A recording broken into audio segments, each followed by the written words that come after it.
avec innovation, les trois mots qui me viennent en tête, c'est changement climatique, transition énergétique et utilité. Changement climatique parce que c'est notre plus gros défi et que les innovations vont nous permettre d'y répondre. Transition énergétique parce que ce sont au travers des innovations qu'on pourra passer d'un monde avec des énergies massivement fossiles et émettrices de CO2 vers des énergies renouvelables et faiblement émettrices de CO2.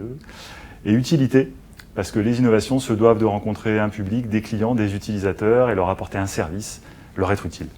Alors CNR innove pour plusieurs raisons. La principale, c'est quand même la transition énergétique.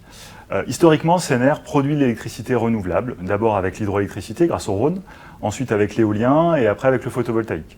Et aujourd'hui, grâce à des innovations comme Osmose, l'Osmose, c'est une start-up, Switch Energy, une start-up bretonne, qui a inventé une technologie de rupture qui permet de produire de l'électricité à partir de la différence de salinité entre l'eau de mer et entre l'eau douce. Et on va installer un pilote l'année prochaine à l'embouchure du Rhône, justement, pour tester cette technologie. Alors l'innovation idéale dans notre secteur, il y en a plusieurs, mais il y en a une qui concerne le stockage de l'électricité. Alors les stockages de l'électricité, il y en a plusieurs, mais celui auquel je pense, c'est celui qui serait léger, qui serait rapide, et qui utiliserait des matériaux qui sont abondants, et surtout des procédés qui ne sont pas polluants.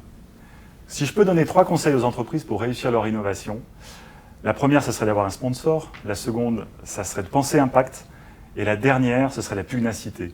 Avoir un sponsor parce que c'est lui qui va aider à adapter l'innovation et qui va la porter dans l'entreprise. La seconde, c'est de penser impact. On pense souvent aux innovations par les impacts positifs qu'elles apportent, mais souvent elles apportent aussi des impacts négatifs, des changements d'habitude, et il faut les identifier pour les traiter.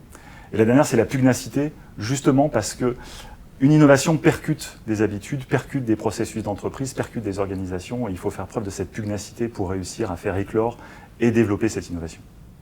À titre personnel, je pense que mon innovation rêvée, c'est vraiment celle qui permettrait de stopper et d'inverser le changement climatique pour qu'on puisse revenir sur une vie confortable pour nous et pour nos enfants.